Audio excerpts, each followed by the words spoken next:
Alfred Aetheling was one of the 8 sons of the English king Ethelred the Unready. He and his brother Edward the Confessor were sons of Ethelred's second wife Emma of Normandy. King Canute became their stepfather when he married Ethelred's widow. Alfred and his brother were caught in the power struggles at the start and end of Canute's reign. Siege of London. In 1013, during the Siege of London by the Danes, Ethelred and his family took refuge in Normandy. Ethelred regained the throne in 1014 and died in 1016. England was conquered by Canute of Denmark later that year, and Alfred and Edward returned to the court of their uncle, Duke Robert of Normandy. There is some evidence of a plan on the part of Duke Robert to invade England on his nephew's behalf. Return to England. In 1035, Canute died, and during the uncertainty that followed, the heirs of the former Anglo-Saxon rulers attempted to restore the House of Wessex to the throne of England. Alfred Aetheling landed on the coast of Sussex with a Norman mercenary bodyguard and attempted to make his way to London. However, he was betrayed, captured by Earl Godwin of Wessex, and blinded.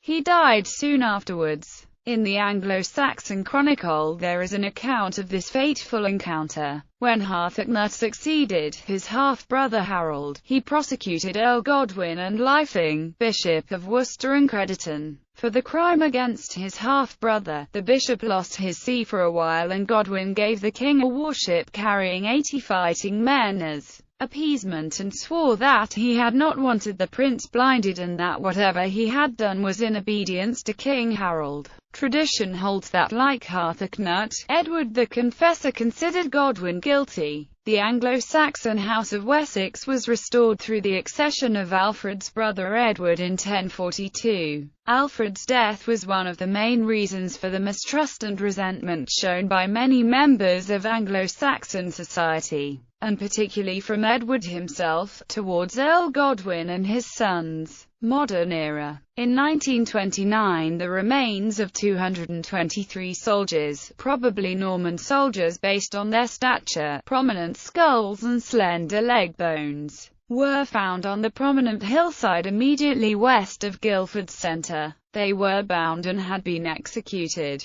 The grave has been dated to c. 1040. Some bore skulls placed between their legs, and one skeleton in particular had a neck vertebra sliced by a sword. A coin of Edward the Confessor, Alfred's brother, dating to 1043 AD, 7 years after the mass slaying, was found at the site, an uncultivated sacred site. A small section of the burial ground dated back to the 6th century with more than 20 pagan burials, including many women and children, with knives, spears, urns and striking amber beads placed alongside various bodies. In charge of the excavations were Colonel H. North and archaeologist A. W. G. Lowther. The later chronicle suggests that they were the vanguard of Prince Alfred, of whom 9 out of 10 were killed.